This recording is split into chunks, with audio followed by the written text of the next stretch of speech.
할렐루야. 기다리고 기다리던 성찬 예식 참여하신 여러분 모두에게 주의 이름으로 축원합니다.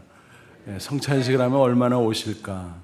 코로나 아직까지 가시지 않았잖아요. 조심스러워서. 많이 오셨네요. 또 여러 형편으로 온라인 예배 드리는 분들도 또 성찬식에 참여하지는 못했지만 말씀과 기도를 통해서 또 성찬식이 진행되는 가운데 성령의 큰 은혜를 체험하시기를 주님의 이름으로 축원합니다. 성령은 하나님이시죠. 우리의 하나님은 유일하신 하나님. 그런데 삼위일체 하나님이라고 말하죠. 성부, 성자, 성령. 그러니까 하나님 아버지, 그리고 하나님 아들, 그리고 하나님의 영 성령. 그래서 성부, 성자, 성령 삼위일체. 이해가 되세요? 하나님은 유일하신 하나님이라고 하더니 또 성부, 성자, 성령 그렇게 말해. 그 중에 성령님은 제3위 하나님. 하나님 사이에도 1등, 2등, 3등이 있나? 이런 의문들이 생길 수가 있습니다. 근데 구분하기 위해서 제1위, 제2위, 제3위 말하는 것이 등수를 매기는 건 아니에요. 성부, 성자, 성령 동일하신 하나님이십니다. 또 성부, 성자, 성령은 따로따로 분리되는 것이 아니라 하나로 역사하세요. 그래서 어떤 때는 하나님 아버지가 앞서 등장하시고 행하시지만 그럼에도 불구하고 하나님의 아들과 성령님이 함께 하세요. 또 어떤 때는 성자 예수님, 특별히 우리에게는 뭐예요? 인간의 모습으로 오신 하나님의 아들이잖아요. 그러나 예수님이 앞장서 행하실 때도 하나님 아버지와 성령께서 또 함께 해주십니다. 또 성령께서 앞서 행하실 때도 하나님 아버지와 하나님의 아들 예수 그리스도가 함께 해 주십니다. 그래서 성령은 하나님으로서 성부, 성자, 성령 함께 한다는 것을 늘 기억할 수 있기를 간절히 소원합니다. 그래서 그런데 잘 이해가 안 돼요. 근데 여러분 기억하세요. 성부, 성자, 성령은 성경에 다 나와요. 각각 나오기도 하고 한꺼번에 나오기도 하고. 근데 한꺼번에 나오는 그 장면을 떠올리시면 그렇구나. 성부, 성자, 성령 분명히 구분이 되는구나. 그러면서 한 하나님이시구나 하는 거 알 수 있어요. 마가복음 1장 보면 예수님께서 공생애를 시작할 때 어떤 일이 있었죠? 요단강에서 세례를 받으세요. 사실은 예수님이 세례를 베푸셔야 되는 분인데 예수님이 하나님의 아들 구세주로 오신 것을 누가 알아요? 아무도 모르죠. 그래서 세례요한에게 하나님께서 네가 메시아가 오실 길을 예비하라. 네가 먼저 가서 백성들 마음을 회개시키고 메시아를 영접할 수 있는 준비시켜라. 그래서 요단강에서 회개의 세례를 베풀게 했습니다. 그래서 오늘 우리의 세례와는 좀 달라요. 세례요한의 세례는. 그래서 백성들이 하나하나 오는데 어느 날 직감적으로 이분은 보통 분이 아닌데 내가 감히 이런 분에게 세례를 베풀어? 근데 예수님께서 사양하고 만류하는 세례요한에게 빨리 하라고, 이걸 해야 하나님의 의를 이루는 것이라고 그렇게 말씀하시잖아요. 그래서 어쩔 수 없이 세례요한이 요단강에서, 그 당시의 세례 방식은 강물 속으로 같이 들어갔다 나오는 거예요. 그러니까 예수님이 세례요한과 더불어서 강물 속으로 들어갔다가 나오시는데 어떤 놀라운 장면이 연출되죠. 하늘에서 음성이 들렸어요. 내 사랑하는 아들이라, 내가 그를 기뻐하노라. 하나님은 아버지죠. 그리고 예수님은 인간으로 오신 하나님의 아들 성자 예수 그리스도, 그죠? 그리고 또 어떤 현상이 있었어요. 하늘에서 성령이 비둘기처럼 그렇게 내려왔습니다. 그러니까 분명히 성부, 성자, 성령 동시에 나타나셨네. 그렇습니다. 그래서 예수님 세례 장면을 통해서 성부, 성자, 성령 분명히 구분되시고 함께 하시고 그렇게 이해하시면 돼요. 더 이상 알라 그러면요 머리만 아프고 이해가 안 돼요. 여러분, 하나님이 무한하신 분인데 우리의 작은 머릿속에 쏙 들어와서 이해가 되겠어요? 이해가 되면 하나님이 아니지. 그러니까 이해하려고 애쓰지 마세요. 그래서 막 설명하고 이해하려고 막 머리를 쥐어짜고 여러 가지로 설명하는 분들이 있어요. 뭐 여러 가지인데 그 중에서 하나, 관계로. 그래서 제가 있잖아요. 교회에서는 뭐예요? 목사지요. 제 아내에게는 뭐예요? 남편이지요. 제 자녀들에게는 뭐예요? 아버지지요. 그러니까 아버지도 되고 또 남편도 되고 목사도 되고 뭐 이런 것처럼 설명하는데 그거는 틀린 설명이에요. 일부 그런 면이 없지 않지만 그러나 성부, 성자, 성령 하나님을 설명하기에는 태부족하다. 그래서 성령 하나님 포함한 성부, 성자, 성령 삼일체 하나님을 설명하려고 애를 쓰지 마세요. 저도 초신앙 때는 그거 한번 잘 설명하고 또 명쾌하게 이해하고 다른 사람에게 설명 잘해서 납득시키고 굉장히 그런 것에 고심을 했어요. 근데 그게 철없는 짓이더라고. 그렇게 되질 않아. 되질 않는 거 괜히 폼 잡고 하는 척 하는 거죠. 나중에 보니까 아이고 그냥 성경에 있는 대로 믿자. 그게 최상의 방법이다. 성부, 성자, 성령 삼일체 하나님.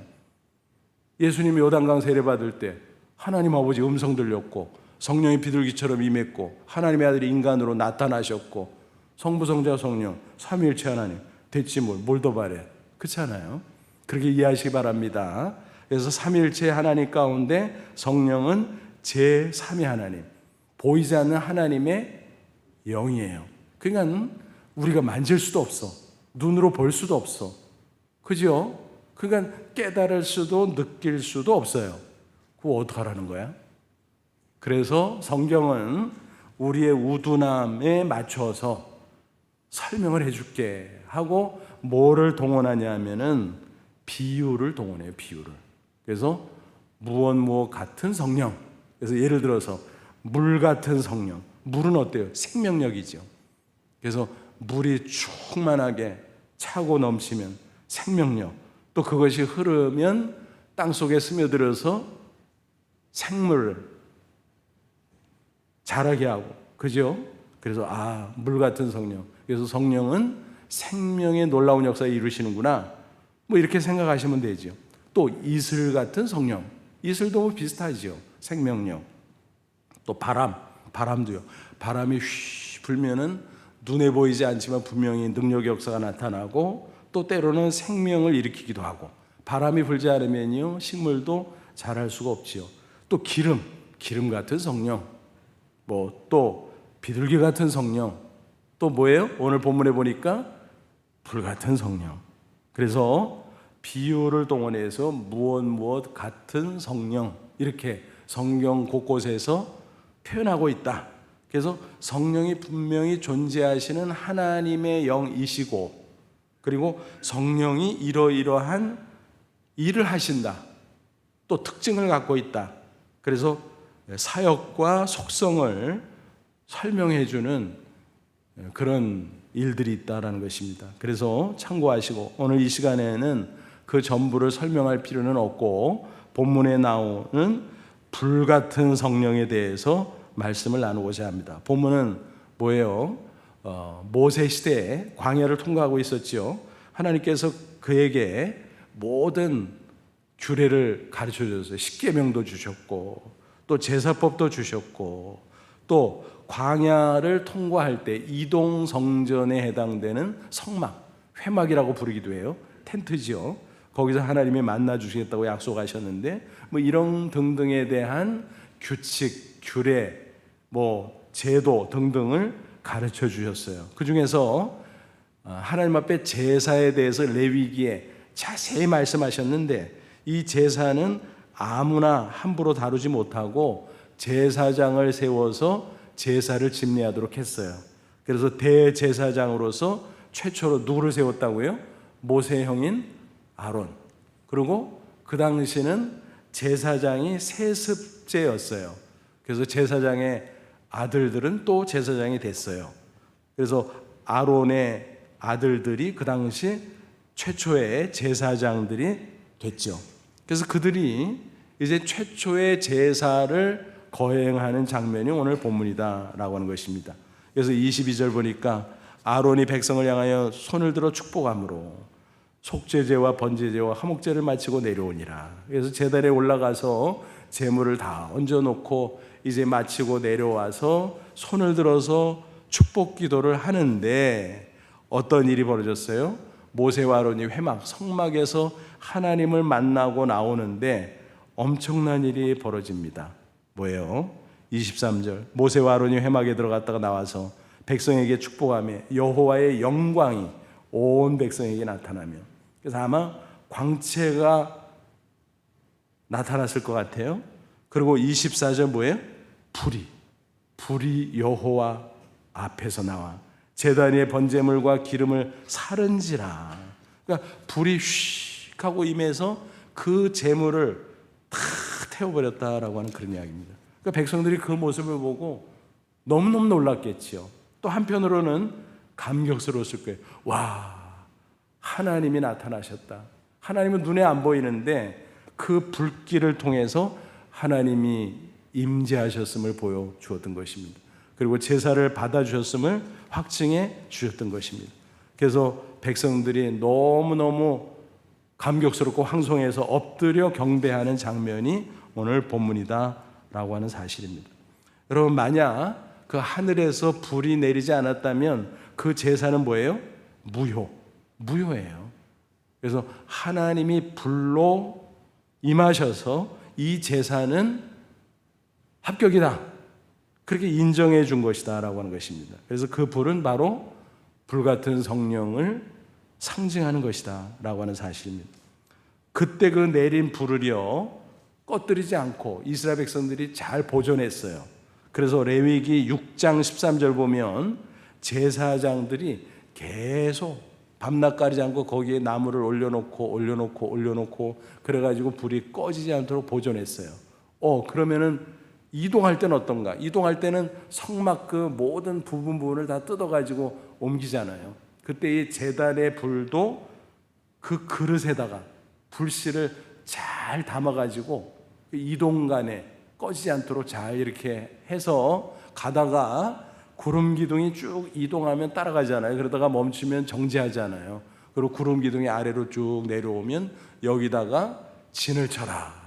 그러면은 성막을 설치하고 또 백성들이 거할 텐트를 사방에 치고, 그래서 거기서 뭐 몇 날 며칠이든지 하나님의 지시할 때까지 머물게 되죠. 그리고 또 거기서 제사도 드리고 뭐 여러 가지 합니다. 그러다가 또 이동하면 또 불씨도 그 그릇에 잘 담아서 옮기고 모든 성막의 부분도 해체해서 옮기고 뭐 이런 식으로. 그래서 이 불씨를 절대로 꺼뜨리지 않았다. 이동할 때는 그릇에다 담아서 이동했고 또 멈춰 있을 때는 제단을 설치해서 그 제단불이 계속 타오르고 거기에 제물을 올려놓고 제사를 드리겠다라고 하는 사실입니다. 그런데 만약 이 불이 아니라 다른 불로 제사를 한다면 어떤 일이 벌어질까? 그때는 진노의 불이 임해요. 레위기 10장이지요. 아론의 아들들 가운데 두 사람이 있었어요. 나답과 아비우. 이 두 사람이요, 그 제단에 하나님께서 내려준 불이 아니라 다른 불, 모르겠어요 뭔지, 다른 불을 가지고 분향을 하고 제사를 드리려고 했어요. 그러니까 하나님께서 화가 나신 거예요. 내 이놈들 어디 감히 내가 내려준 불, 그게 하나님이 임재한다는, 성령을 통해 임재한다는 상징이잖아요.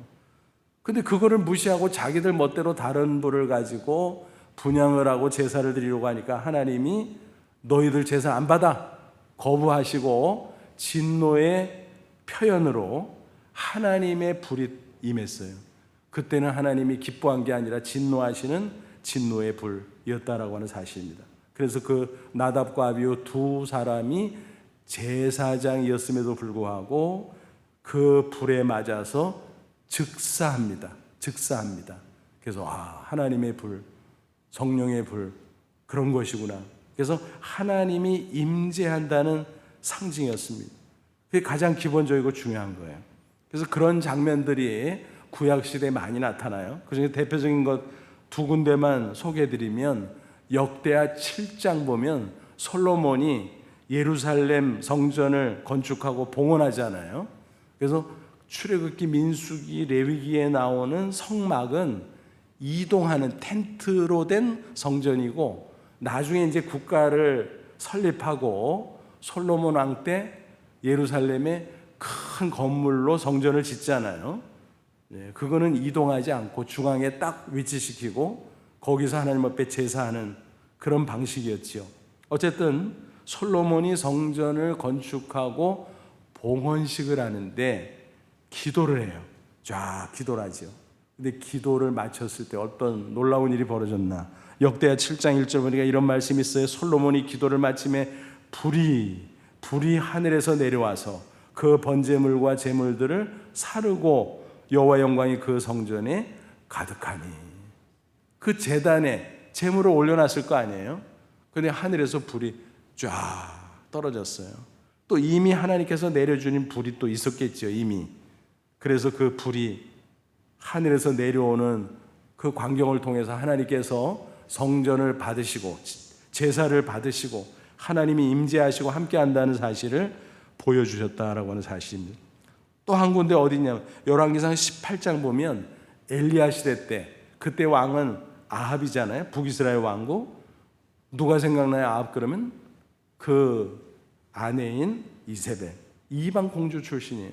시집 올 때요 우상단지 다 끌고 왔어. 그래서 왕궁에다가 바알, 아세라 그 우상 선지자들 양성소도 차려놓고 전국 곳곳에 우상의 제단을 차려놓고, 그러니까 나라 꼴이 제대로 되겠어요? 하나님께 진노하셔서 뭐 가뭄을 내리시고 이스라엘 백성이 고통 가운데 있었지요. 너무너무 그 아합의 핍박이 심해서 엘리야가 피해 다니다가 하나님께서 때가 되니까 야 이제 너 나서 아합을 만나고 이 우상 선지자들을 때려 부숴라, 제단도 때려 부숴라, 그렇게 말씀하셨어요. 그래서 엘리야가 도전장을 내죠. 저 갈매산 꼭대기에 제단을 차려놓고 한번 대결하자, 영적 대결. 그래서 제물을 얹어놓고 기도해서 하늘에서 불이 떨어지는 쪽이 진짜다. 너희가 믿는다고 하는 바알신, 아세라 신이 진짜면 너희들이 기도하고 그럴 때 하늘에서 불이 떨어질 거다. 반대로 여호와 하나님이 참 살아계신 하나님이라면 내가 기도할 때 하늘에서 불이 떨어질 거다. 어떻게 됐어요? 먼저 바알 우상 선지자들이 뭐 주수를 하고 기도를 하고 난리 구슬했지만 어때요? 잠잠합니다. 아무 소식이 없었어요. 가짜라는 것이 판명이 났죠. 그 다음에 엘리야가 어떻게 합니까? 제단을 세워놓고요 딴소리 못하게 그 재물을 얹어 거기다가 물을 막 들러부어요. 그래서 흥건하게. 왜? 보통 센 불이 등장하지 않으면 이거를 다 태울 수가 없잖아요. 일부러 그런 거야. 딴소리 못하게. 나중에 뭐 우연이 됐다는 둥, 뭐 날씨가 더워서 뭐 달궈져서 그랬다는 둥, 그런 헛소리 하지 못하게 그렇게 물을 가득가득 흥건하게 고이도록 그렇게 들러붓고 엘리야가 간절히 기도하잖아요. 그때 하늘에서 어떻게 해요? 불이 슉 하고 떨어져가지고 그 흥건했던 물을, 얼마나 뜨거운 불인지 그걸 순식간에 싹 태워버려요. 수증기로 다 날아가 버리죠. 그러고 나서 재물을 완전히 태워버립니다. 뭐예요? 하나님이 임재하셨다라는 거예요. 그래서 솔로몬의 성전도 하나님이 인정하고 그 제단에 제물을 바치고 제사하는 것을 인정한 것처럼 갈멜산 위에 엘리야가 세워놨던 제단, 그 제사도 인정했다라고 하는 것입니다. 여러분, 그래서 성령의 불은 하나님의 임재를 가리켜요. 하나님이 여기 와 있다 이거예요. 불과 함께 불같이 와 계시다라고 하는 거예요. 그러면 신약시대에 어떤 의미가 있을까? 여러분, 사도행전 2장 보면 오순절에 제자들이 약속하신 성령을 기다리면서 간절히 다락방에서 기도하고 있었잖아요. 그런데 갑자기 어땠어요? 바람 소리가 휘 하고 막 불더니 또 막 눈에 뭐가 보이냐면 기도하는 사람들 위에 뭐 갈라진 불의 혀처럼 막 불꽃 같은 것이 다 사람 위에 나타난 거예요. 여러분, 이거는 항상 나타나는 건 아니에요. 그때는 성령 강림절, 이 성령이 우리에게 임재하고 내주하는 방식이 바뀌는 그 신기원, 이 분기점을 나타내기 위해서 하나님께서 그런 놀라운 이적을 보여준 거예요. 그래서 불길이 막 보이고 또 바람 소리가 막 들리고, 그래서 바람 같은 성령, 불 같은 성령, 그렇게 한 거지요. 그때 제자들이 성령 충만함을 받고 나가죠. 그 불같이 임한 성령은 어떤 의미가 있을까요? 예수님께서 그 전에 뭘 하셨어요? 십자가에 못 박혀 죽으시고 부활하시고 승천하셨어요. 성령이 불같이 임함으로 말미암아 뭐예요? 예수님이 십자가를 지고 부활하신 것은 뭐예요? 우리 인류의 속죄를 위한 속죄 제사. 맞다. 완성. 그것을 확증해 주는 것이었다라고 하는 사실입니다. 그래서 오늘 밤에 성찬식을 거행하는데 어떤 분이 그래요. 무슨 성령 강림절에 성찬식을 해요? 그러더라고요. 연관성이 있으니까 하지요. 괜히 하겠습니까? 여러분, 성령이 임한 거는요, 십자가와 부활에 대한 확증이에요. 확증. 하나님이 임하셔서 합격. 십자가와 부활을 통해서 인류 속죄 합격.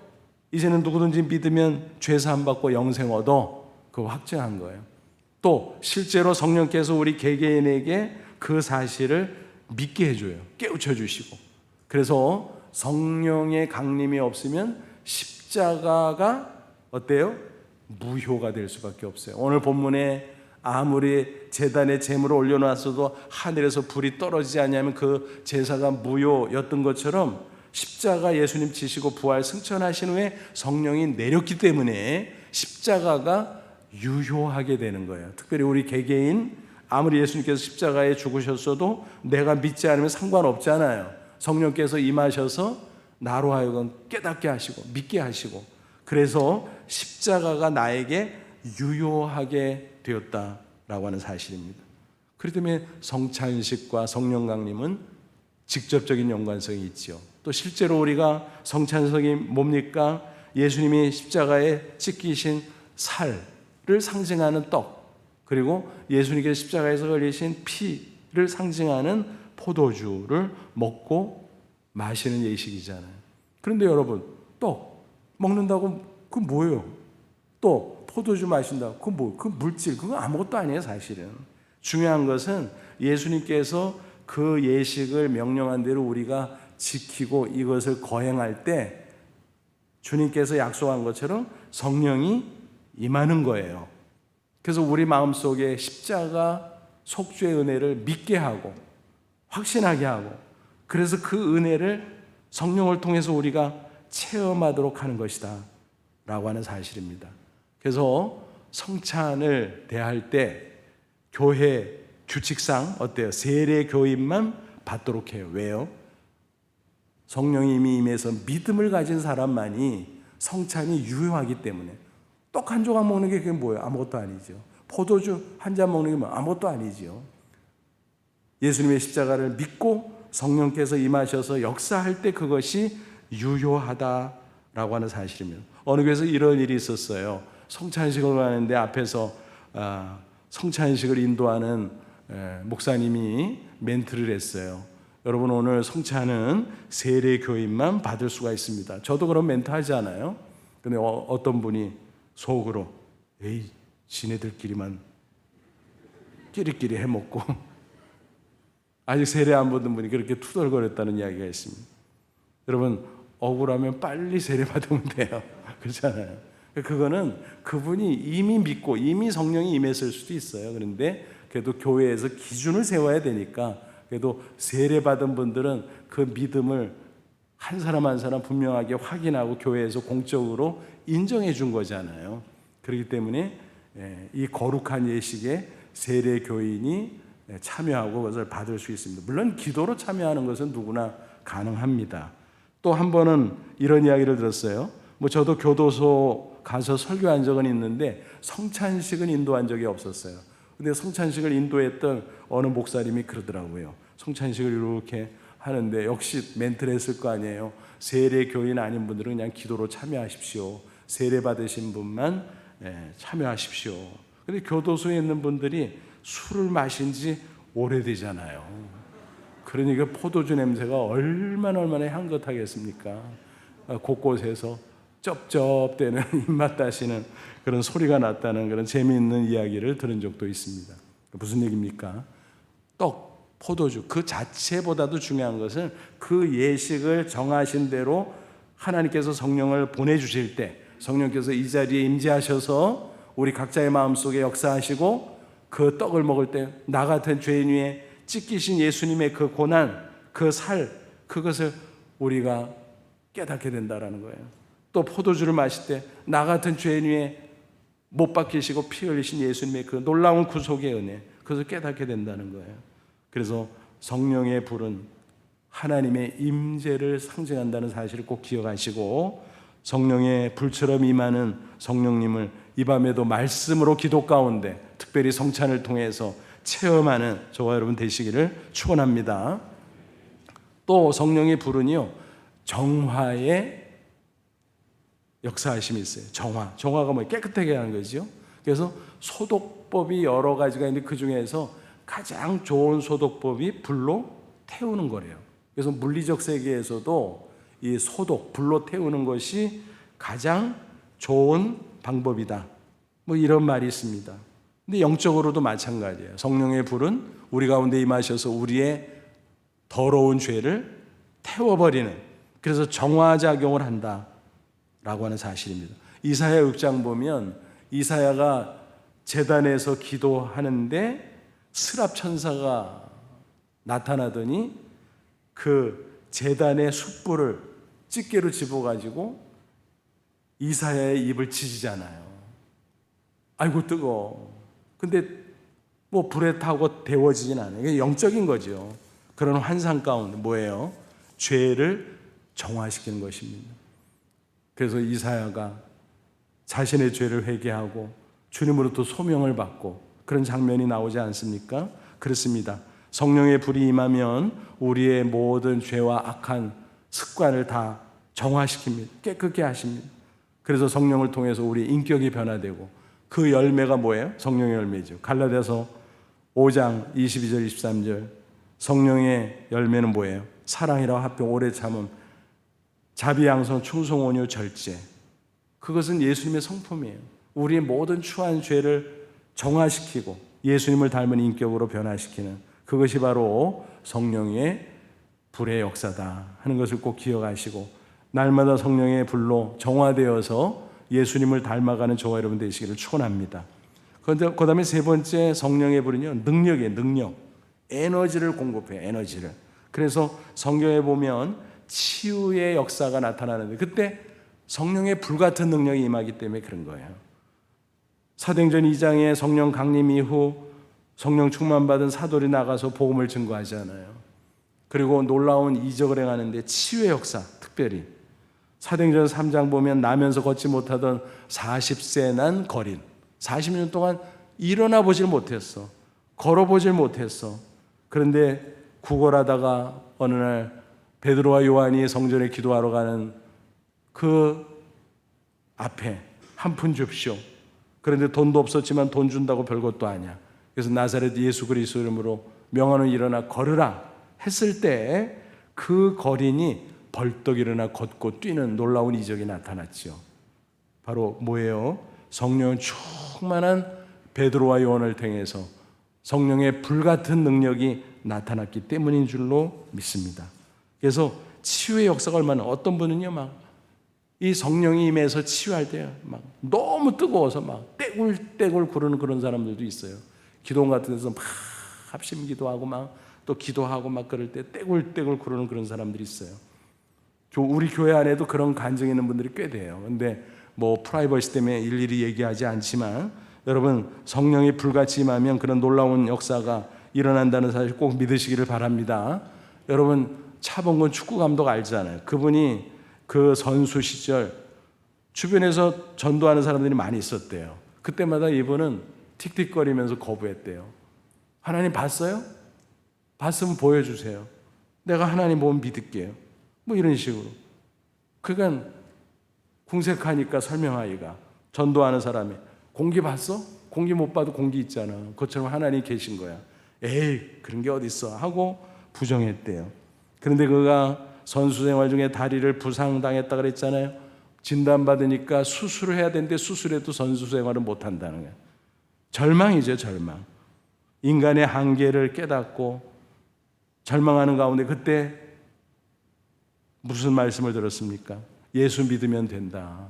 또 그 당시 막 70년대에 놀라운 일이 있었잖아요. 한월산 기도원에 고 이천성 목사님.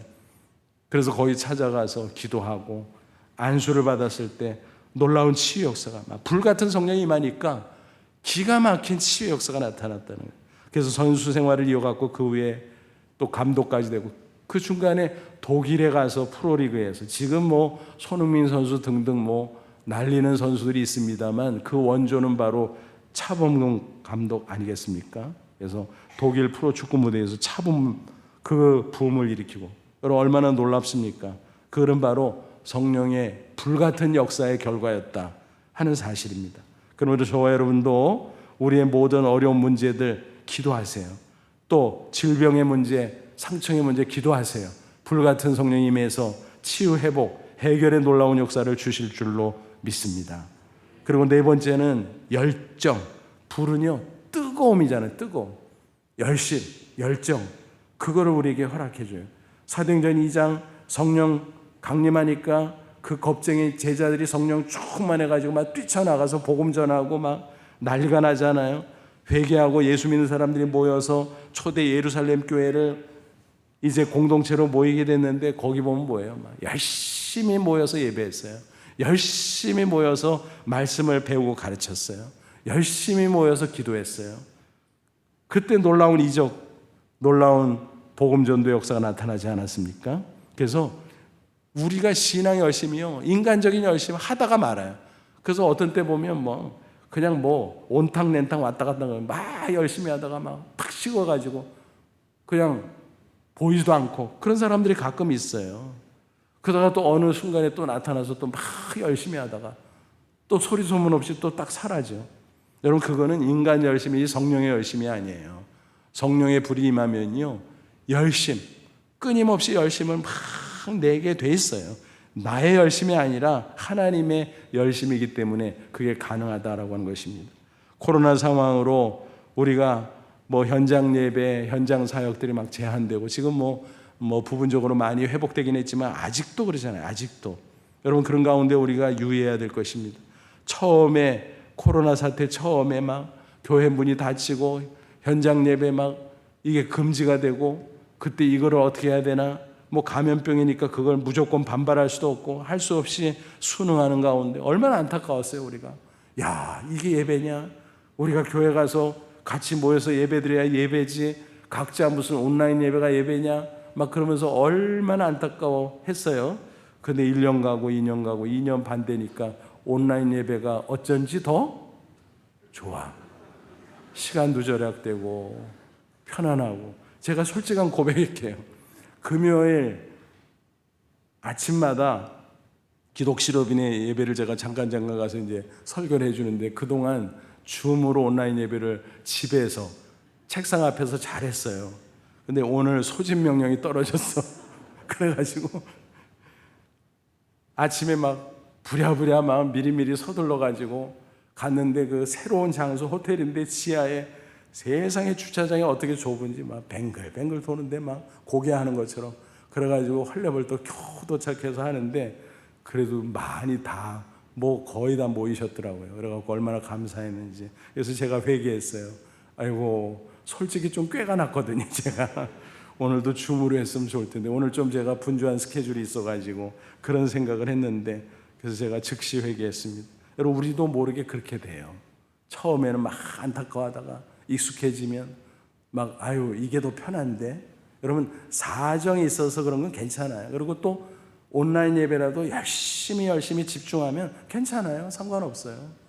그러나 현장에 나올 수 있으면 나오고 또 현장에 나와서 더 집중이 잘 되면 나오고 그래야 된다라는 것입니다. 그리고 기본이 현장이에요. 교회는 모이는 거기 때문에. 그래서 우리가 코로나를 잘 극복하고 조심하면서 그러나 열심을 품고 주를 섬길 수 있기를 축원합니다. 열심히 모여서 예배하고 열심히 모여서 말씀 가르치고 배우고 열심히 모여서 기도하고 열심히 모여서 복음 전하고 하나님께서는 그것을 우리에게 허락해 주시고 또 그것을 기대하는 줄로 믿습니다. 그런 부흥이 그거예요. 열심을 다시 회복하는 거예요. 우리나라 1907년에 평양대봉 다 아시잖아요. 그때 장대현 교회 평양에서 말씀 사경이라는데 첫째 날, 둘째 날, 셋째 날 냉랭해. 그런 가운데 길선주, 그 당시 장로님이었어요. 나중에 신학교 졸업하고 목사가 됐습니다만 이분이 사회를 보는데 너무 냉랭한 거예요. 답답한데 성령께서 그 간절한 마음에 역사하기 시작했어요. 성령의 불이 임하니까 죄를 회개하고 먼저 자기가 고백한 거예요. 내가 친구가 사망했을 때 그 뒷정리를 해주는데 미망인을 속이고 내가 친구 유산을 떼어 먹었습니다. 그 정말 체면을 다 내려놓고 그 죄를 공개적으로 고백을 했습니다. 그러니까 사람들이 막 아유 저 죄인, 저 나쁜 사람 그렇게 질책하고 손가락질 할 줄 알았지만 그 인간적인 거죠. 오히려 성령이 역사하니까요. 여기서 훌쩍 저기서 훌쩍 막 훌쩍 막 떼굴떼굴 굴고 회개 역사가 일어나고 성령의 불길로 말미암아 구원의 역사, 능력의 역사, 치유의 역사, 회복의 역사. 나중에는 가정이 변화되고 그 당시 우리나라 옛날 그냥 술 담배 쩔고 또 축접하고 얼마나 그런 부도덕한 것들이 많이 있었습니까? 그런 것들이 막 정화되고 변화되는 그런 놀라운 일도 있었어요. 이런 것이 바로 부흥의 역사입니다. 그래서 거슬러 올라가서 19세기 지나서 20세기 초에 그 영국 웨일즈의 부흥운동, 또 무디의 부흥운동 등등 이런 그 흐름 속에서 우리나라에도 그런 평양 대부흥이 있었다라고 하는 것입니다. 그것은 성령의 역사이기 때문에 계속 이어지는 것입니다. 오늘 이 밤에도 그 성령의 불이 저와 여러분의 심령에 임하면 부흥의 놀라운 역사가 일어날 줄로 믿습니다. 능력받고 승리하시기 바랍니다. 치유의 역사를 체험할 수 있기를 바랍니다. 그래서 오늘 말씀과 기도 또 성찬을 통해서 다시 한번 성령 충만한 가운데 성령의 불로 말미암아 우리가 새 사람이 되고 또 능력받고 승리하는 놀라운 사람이 다 될 수 있기를 주님의 이름으로 축원합니다.